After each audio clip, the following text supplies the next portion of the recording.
Hospital-based pediatrician sa Lapu-Lapu City mitataw nga way ni usa sa mga batang nagka-COVID ang nakalas. Ang dugang detalye sa report ni Luan May Rondina. Base sa data sa Lapu-Lapu City Health Office, moabot sa 298 ka mga batang na nag-edad og 0 ngadto sa 17 years old ang nataptan sa COVID-19 sukad Enero 2022.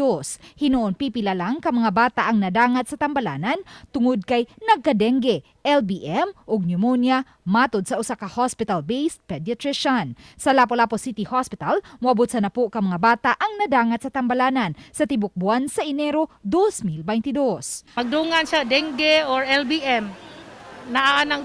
Duha ba magkalibanga, maghilanat, unya ini ka dengue ini ka COVID test positive.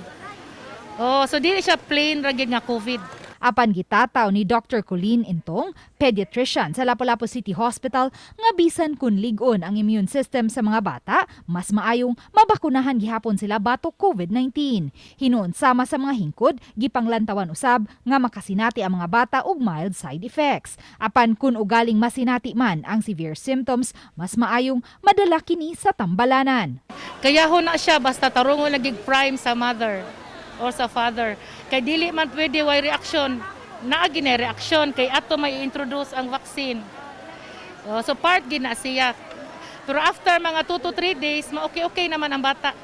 Uban ni Marlon Melgazo, Luan May Rondina, Balitang Bisda.